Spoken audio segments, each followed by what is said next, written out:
And one of the dangers is to have an inexperienced president taking over, believing that she can run the country when she cannot.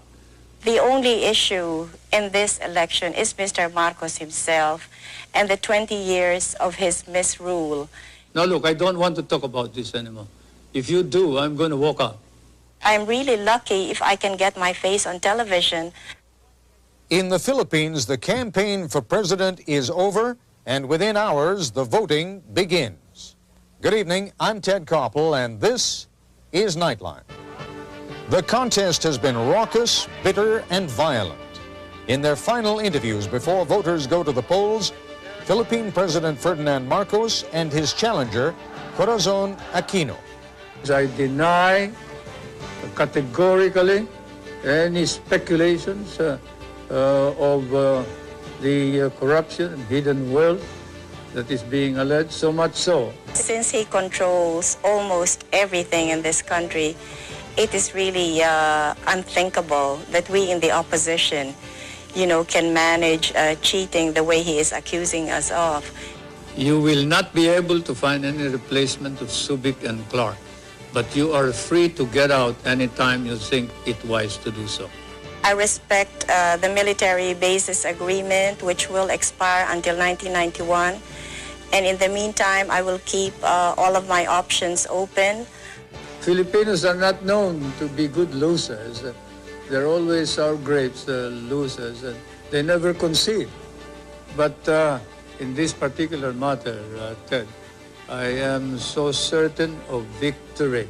Mr. Marcos, as well as all of his cronies, will get justice, something which was denied my husband.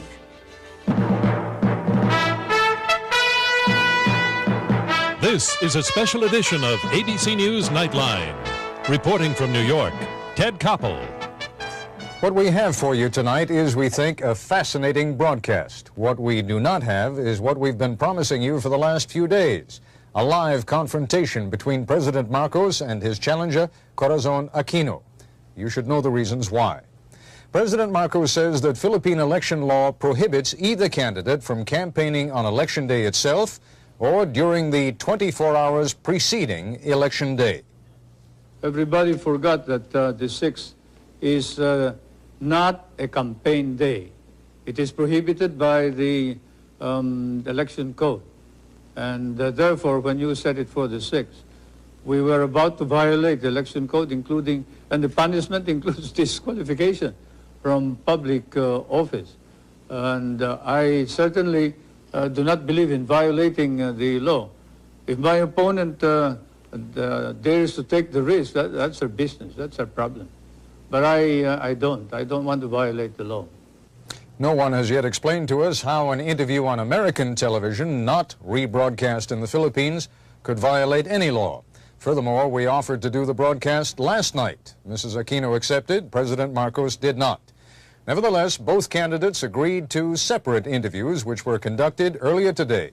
Because of the Philippine election law mentioned earlier, these are the final interviews of the Marcos and Aquino campaigns. As Nightline correspondent James Walker reports, the campaign, while short by American standards, has lacked nothing in intensity. When Corazon Aquino registered to run for president of the Philippines, she seemed a bit overwhelmed. The mere fact that many people are considering me a woman, just a housewife. But there was no self-doubt on the part of her opponent, President Ferdinand Marcos. Let us keep our appointment with destiny. President Marcos does indeed have a sense of destiny. 3 years ago, he authorized a project to create his own Mount Rushmore. Even his enemies consider him a brilliant politician. First elected president in 1965, he declared martial law in 1972, saying he needed to crack down on the growing communist and Muslim insurgency. This is the first presidential election since he lifted martial law in 1981. The Marcos political machine is legendary. Supporters bus to mass rallies with free entertainment. And after a dramatic entrance, a few campaign promises, Marcos style. I now order, I hereby order the lowering of electric rates by the National Power Corporation. And he's also lowered interest rates, raised government salaries, and dispensed favors wherever he's gone. So you like that, huh? And all of this faithfully reported by the primarily government-controlled media. But President Marcos, who has run this country for 20 years, is now facing his most serious political challenge. The self-effacing housewife, whom he refers to as my lady opponent, has run an astoundingly strong campaign. Aquino no longer looks overwhelmed. Without the help of a strong political machine, she has drawn enormous crowds, several 100,000 last night in Manila. Her supporters wear yellow as a reminder of her murdered husband Ninoy, who was considered Marcos's most powerful opponent. Ninoy Aquino was gunned down at the Manila airport 2 years ago as he returned from exile in the United States. I do not seek vengeance. I demand justice not only for Ninoy, but for all the Filipinos who have been victimized by Marcos. Aquino accuses Marcos of repression, corruption, and destroying the economy. The economy of the Philippines is in bad shape. We have very, very wealthy people in this country. We have a tiny middle class, and 75% of the population are living below the poverty line. Imee is a multi-million-dollar businessman who supports Aquino over Marcos. He has literally disenfranchised hundreds of thousands of entrepreneurs and businessmen. Businessmen like Nathan Fahale, who say that Marcos' policy of state-run monopolies is driving him off his coconut farm. Unfair? Would you call that fair when you are when the buying price is dictated and not based on the international market? I would call it very cheating already. The alienation of the business community is not Marcos's only problem. There have been reports in the American press questioning his war record and documenting extensive investments in the United States. But he ignores all that on the campaign trail, stressing instead the threat of communism and charging that Aquino would bring communists into the government. You and I, who have no guns, you, the civilian, who are not soldiers, we will be the first to suffer. Many of us will die. He also accuses Aquino of waffling over issues such as the future of American bases here and says she has no political experience. A sheltered life is not a training ground for the raw and brutish situations that an organizational leader must grapple with. I concede that I cannot match Mr. Marcos when it comes to experience. I admit that I have no experience in cheating, stealing, lying, or assassinating political opponents. President Marcos can take tough rhetoric like that, and his machine is expected to deliver the votes this Friday. But he's 68 years old and in failing health, and facing his toughest challenge in 20 years.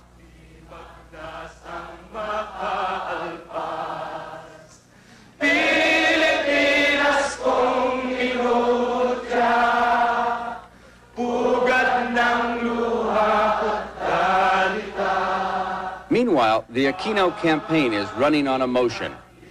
She's become more than a politician. She's become a symbol for change. This is James Walker for Nightline in Manila. When we come back, a warning from Mrs. Aquino that there may be real trouble ahead if Marcos tries to steal the election. And President Marcos tells us what he'll do if he loses fair and square.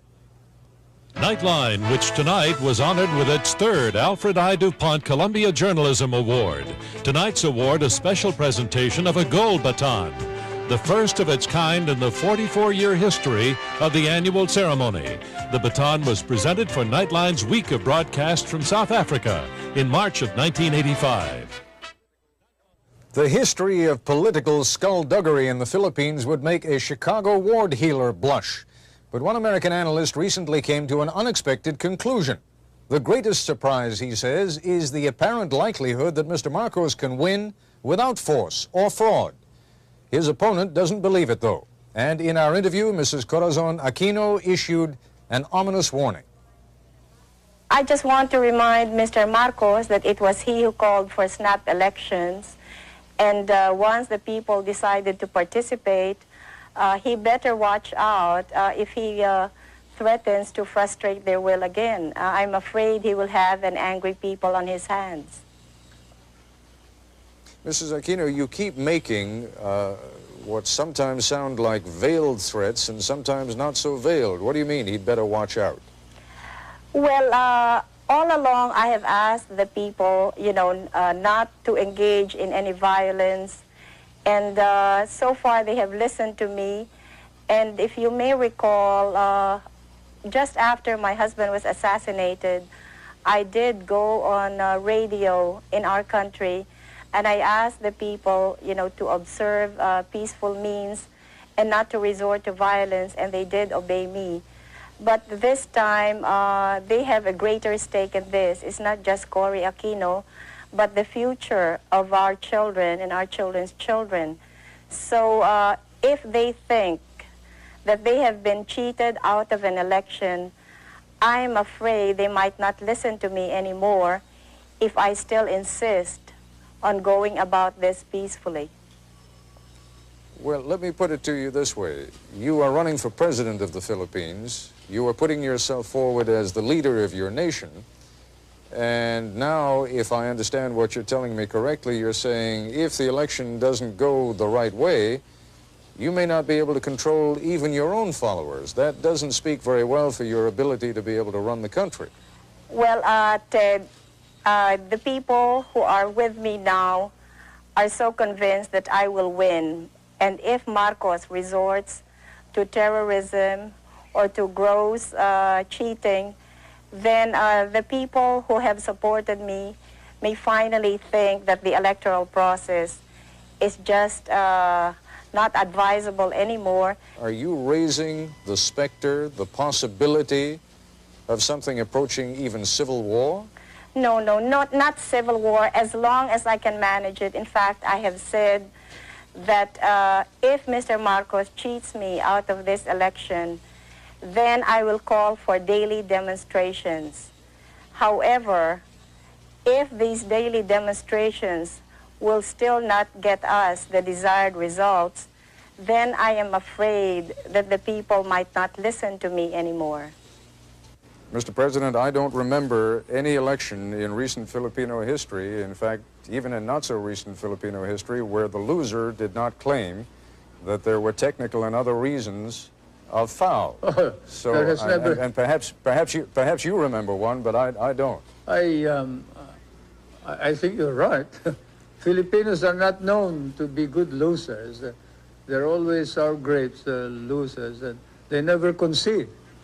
But in this particular matter, Ted, I am so certain of victory that these declarations of my opponent that there will be a civil war in this country indicate how desperate they are.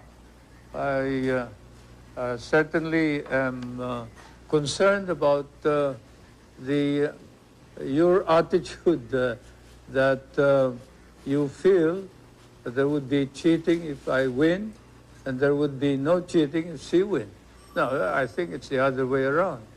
I realize it is a hypothetical question, but in every election, someone has to win, someone has to lose, and I wonder if you would address the hypothetical question, though. If you lose, will you stand down? I have never thought of it, but certainly if there is no question which nullifies the results of the election, as I said, I will perform my duty as president in accordance with law. When we come back, President Marcos addresses two of the most controversial issues of this campaign: his war record and his health. Okay, yung ating music yan. Ayan, okay. Two issues in the Philippine election campaign recently made front-page news, not just in the Philippines, but around the world. Both raised questions that only Ferdinand Marcos himself can fully answer. There have been repeated reports in this country by correspondents who say that your bodyguards have had to support you quite literally, sometimes almost carry you, that you have been taken backstage and that apparently you've been getting shots of some kind or another, or dialysis of some kind or another. Is stupid. Your health has been very much an issue, sir. I wonder if you would react Those to that. are fabricated. I have never been supported by my guard. I have a limp on the left knee where I was wounded in Bataan by shrapnel. And occasionally when I'm tired, I do limp a little, but I don't need any support. And I am proud of that wound. I am proud that occasionally I must limp, but certainly being carried by my bodyguards is not part of it. I am carried by the crowd when I come into a rally as a mark of triumph. It's a part of the routine.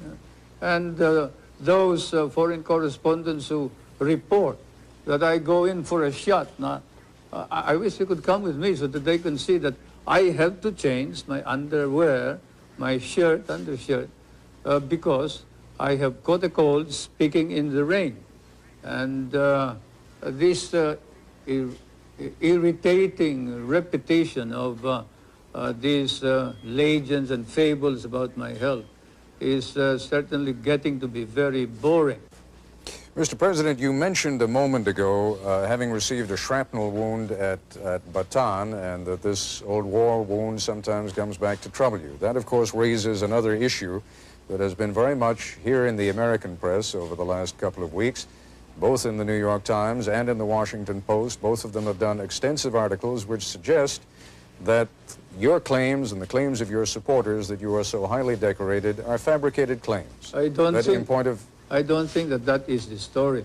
It's a story about my guerrilla group. It's not about the medals. Even here, when a case of libel was filed, the publisher here did not question those medals. It's only you, Americans, who question it. I am not going to degrade myself by talking about those medals. If the American government wants them back, they can have them back. It's a good thing that we did not burn them. It's a good thing that we did not burn them at the end of the war when you refused to give us our back salaries and refused to recognize all of us, and we were not entitled to education benefits, we were not entitled to medical benefits. But I was one of those who stopped our people from turning communist, especially the veterans, because we did not fight for communism, we fought for freedom. Now I wonder whether we also fought for the Americans and the American flag, to which we had sworn when MacArthur inducted us into the USAFE. I have no regrets, however, about having fought in Bataan. I have no regrets about fighting beside American soldiers. I have no regrets about fighting under American officers. And probably if our country were ever to be attacked again, I would do the same thing. But I would certainly raise some questions about the conduct of the American government in relation to the veterans of the last war.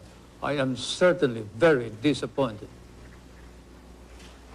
Mr. President, the question is not raised about the courage of Filipinos who fought against the Japanese during the Second World War. But the question, as you know, and you know this is not something I'm making up, you have seen those newspaper articles yourself and you have seen some of the documents, suggests that the guerrilla group that you claim to have led, in fact, either did not exist at all or was just a tiny group that played no major role. Then why is it recognized by the intelligence officer of General MacArthur in a paper which is certified too by the head of the archives of the United States? Now look, I don't want to talk about this anymore. If you do, I'm going to walk out. When we come back, President Marcos plays his strongest card, and Mrs. Aquino responds. The issue? Political experience. It is certainly a major debating point for the Philippine president. He's got a lifetime of political experience. His opponent has almost none. President Marcos has been accused of running the issue into the ground, however, with consistent and disparaging remarks about Mrs. Aquino. Here's what the two candidates had to say about the question of Mrs. Aquino's political experience. First, President Marcos.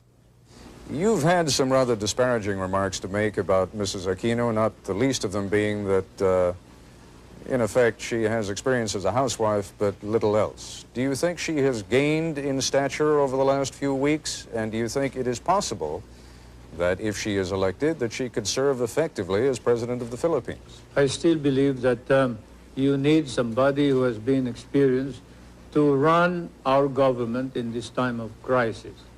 I have nothing against her, but certainly when, say, your son is sick and he needs an operation or he needs the expertise of a good doctor, you don't pick just anybody who has honesty and sincerity in order to cure your son.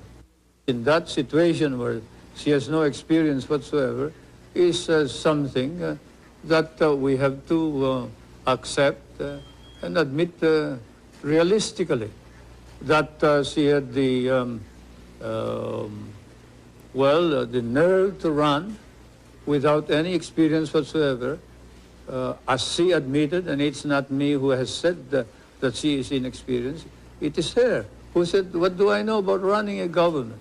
And as an ordinary citizen, I would cry out immediately against anybody who says that being given the presidency. But as President of the Republic, I think it's my duty to call attention to this danger. I know that you made a great deal, and it is an excellent rhetorical device, of saying, yes, you are inexperienced. You are inexperienced in corruption. You are inexperienced in crime. You are inexperienced in dictatorship. But let's be candid about it. You are also inexperienced in leadership. Now, there is a difference even between running a campaign as the widow of a martyred and beloved leader and running a country that is, as you yourself have pointed out, in a great deal of trouble. To those who are neutral about you, what do you say about your lack of experience? Well, more than experience, I think it is credibility that counts. And the truth of the matter is that the Marcos government has lost all credibility, and no way can Mr. Marcos possibly lead our country back to recovery because the Filipino people no longer believe in him. I realize that I am inexperienced, but as Mr. Marcos himself confessed, it took him 6 months to learn how to be president. And I guess I can do the same thing. As we all know, there is no school for presidents, so I don't think that should be a point against me. Your own George Washington definitely had no experience either. It is possible that he had no experience as a president, but he certainly had some experience in leadership when he became president. And you are trying to become now the leader of a fractured country, the leader of a country that has enormous economic problems, the leader of a country that is rife with corruption, as you yourself have said, the leader of a country that has so many problems that one wonders how even the most experienced leader would be able to take care of them. I don't mean to harp on it, but it is the central issue of the campaign against you. And what I would like you to focus on for a moment is not you simply as an alternative to President Marcos, but you on your own merits.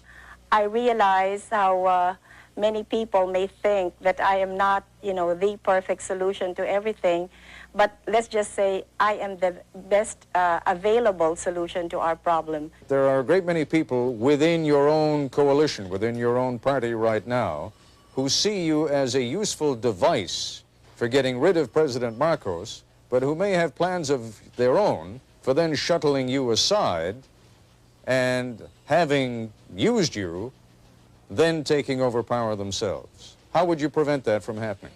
Nobody can use me, and I showed this very clearly when I insisted that I would be the presidential candidate. I mean, if people wanted me to defeat Marcos, they would have to do it my way. And you can ask the politicians, the leading politicians in the opposition, how I was able to get all of them to agree that I would be the presidential candidate and not anybody else. Otherwise, we would have had two candidates instead of just one. Again, Mrs. Aquino, the point I'm making is that I can see why they would be willing to stand aside for the immediate goal of getting President Marcos out of the way. But now we're talking about real power. Now we're talking about the power of governing and leading the Republic of the Philippines. And my question is, are you confident that you can continue to rule even when some of these people are going to be trying to take power away from you?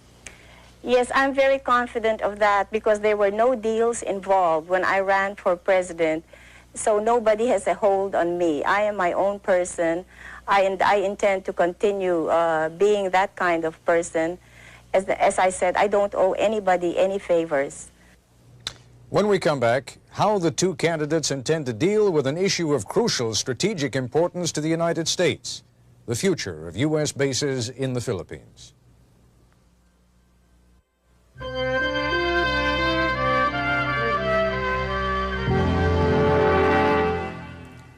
There have been American military bases in the Philippines since the turn of the century, established right after the Spanish-American War. Clark Field, once an outpost for horse cavalry, today the only permanent U.S. air base between Guam and Turkey.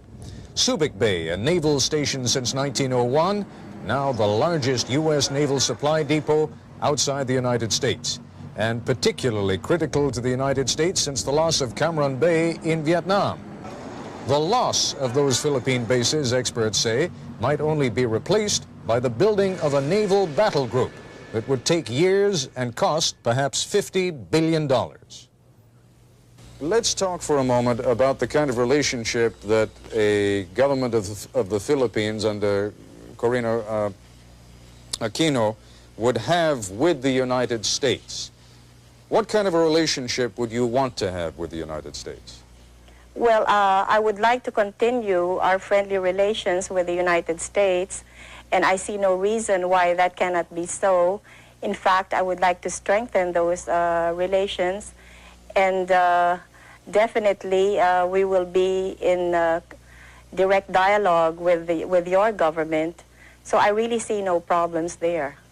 Well, the problems again, and it seems to me that there has been a little bit of waffling on the issue of the bases over the course of the last couple of months. Would you tell me now in these final hours of the campaign precisely what your position on the bases at Subic Bay and Clark Air Force Base are? What is your position now? All right. I respect the military bases agreement, which will expire until 1991. And in the meantime, I will keep all of my options open. I know that no sovereign state can ever allow any part of its territory to be in the perpetual possession of a foreign power. And I think no ally of ours will be demanding this of me.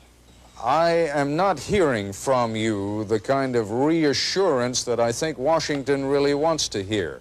Now, obviously, you're under no compulsion to give it, but I wonder whether that is deliberate. No, it's not deliberate. Before the RP-U.S. bases agreement expires in 1991, we will be in consultation with the United States, with our neighboring countries, especially the members of ASEAN, and above all, we will be consulting with the Filipino people so that we will be able to reach an agreement which will be to the best interest of the world, but in particular, the Philippines. I've always maintained that those bases are needed by the two governments and probably by Asia itself, if not the world. You cannot project your naval and air power beyond the South China Sea as well as to the Indian Ocean and the Hormuz Straits in the Middle East without those bases. And we also recognize that Asian countries may be in danger if the balance of military power were not maintained between the two superpowers. And therefore, the ultimate noble purpose of all of this is to maintain that military balance in order that we can avoid war in Asia. This is to the advantage of not only the United States and the Philippines, but to the advantage of all of Asia and perhaps of the Middle East, Europe, and perhaps the world.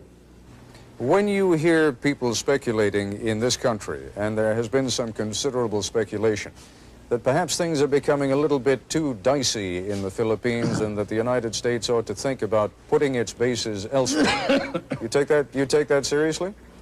I take it seriously, and certainly we would not stop you if you want to get out of the Philippines. Do you think that Subic and Clark can be replaced? You will not be able to find any replacement of Subic and Clark, but you are free to get out anytime you think it wise to do so. When we come back, both candidates respond to the charge that fraud and corruption have become a way of life in Philippine politics.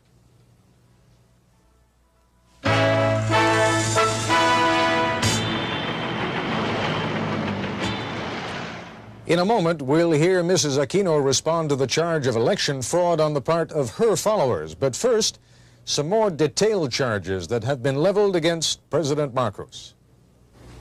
Mr. President, some would say that the gravest danger to the Philippines these days is that there is a crisis of confidence, and that what Mrs. Aquino would bring to the presidency would be a fresh breeze, and that she could get the expertise by surrounding herself with competent experts, but that what is needed is a fresh sense of trust, a sense that the corruption that is charged will be cleaned out, a sense that the cronyism that is charged will be cleaned out, a sense that the brutality that is charged against members of your armed forces and the police will be cleaned out, and that Mrs. Aquino can fulfill that role and you cannot.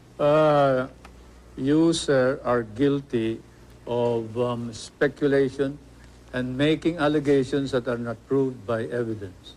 Corruption and hidden wealth were charges included in the impeachment proceeding.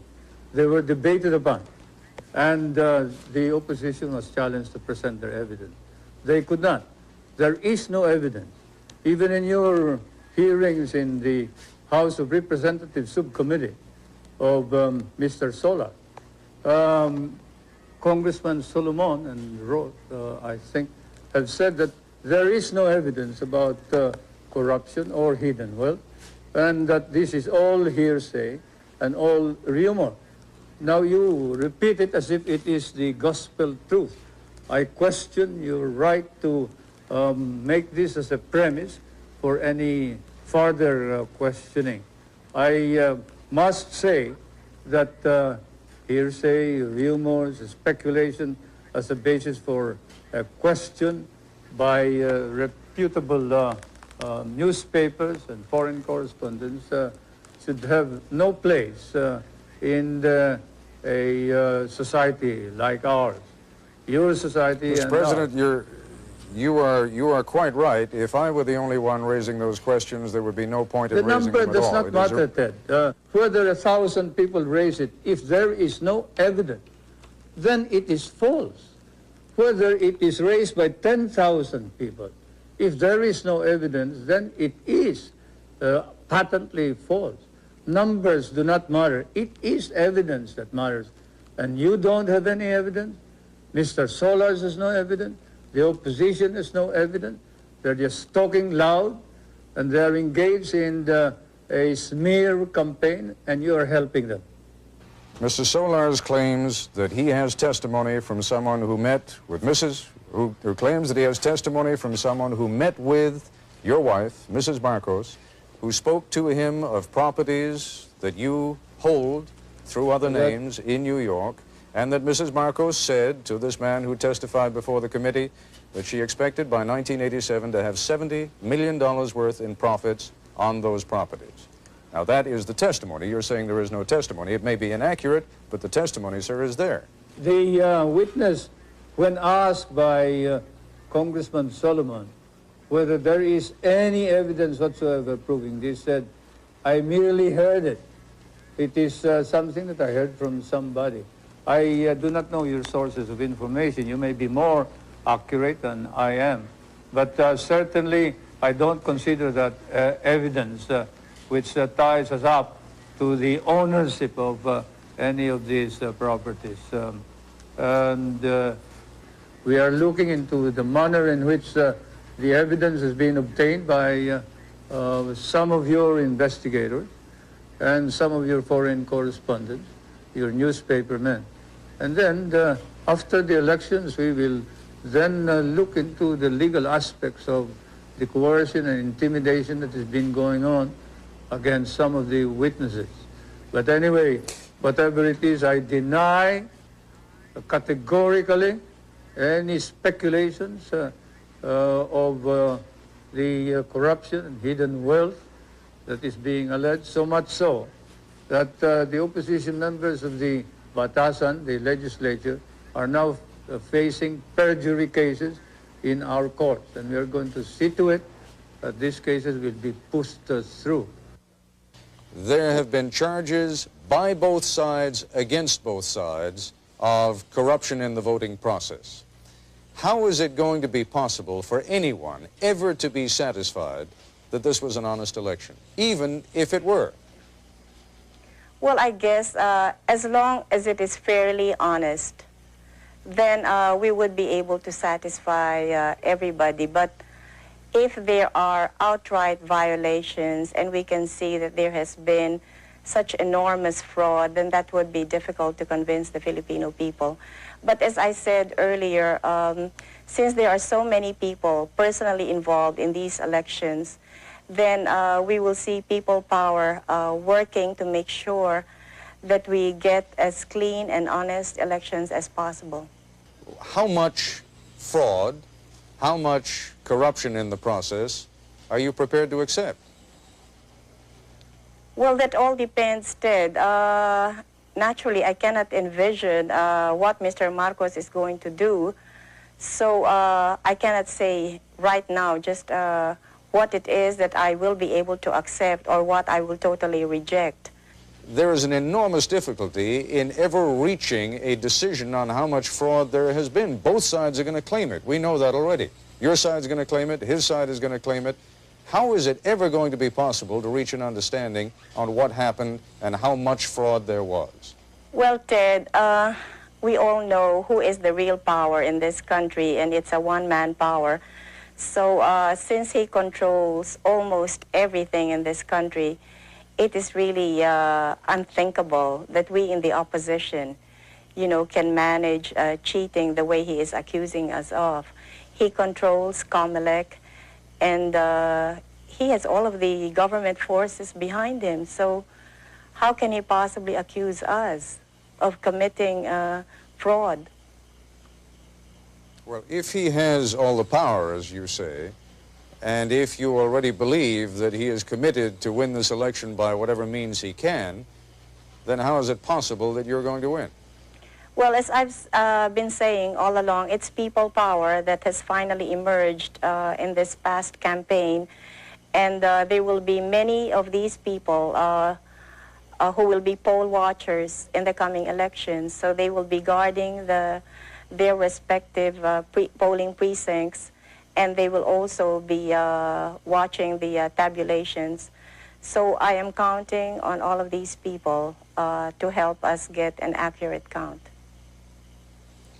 What happened during the campaign with regard to media coverage? President Marcos has told me that you have certainly had access to the television and radio stations, and he denies categorically that you have been kept off. Well, you know, take for example the question of rallies and ours last night. I don't know if we were given a minute or two, but normally all of President Marcos's speeches are covered in full. So I'll be lucky if I can have a sentence or two. We both addressed the Chamber of Industries, and his speech was covered in full. I think I had 2 sentences, which I was allowed to, well, which local television aired. Maybe I can refer back to my husband's own funeral, where the Filipino people saw nothing of my husband's funeral, but which was viewed throughout the world. So things haven't changed much since that time. And I'm really lucky if I can get my face on television. What they are doing to me now is that they use some of my video shots and they impose it on their commercials, and then they have somebody pretending to be me and, you know, talking as if it were Cory Aquino. And there's nothing I can do about it because all of media is, all of television is under the control of Mr. Marcos. When we come back, some final observations on the debate that never was.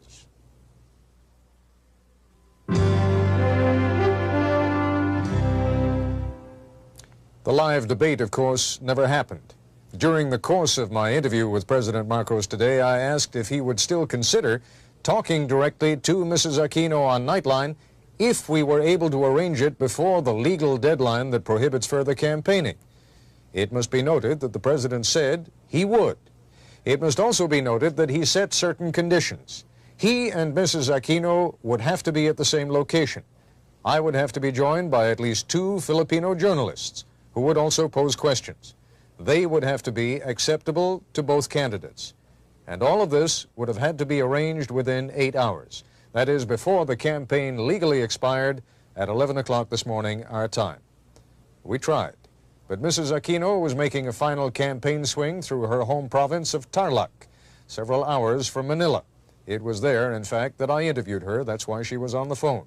We wish there could have been a debate here. Even more, we wish there could have been a debate there, before the voters of the Philippines.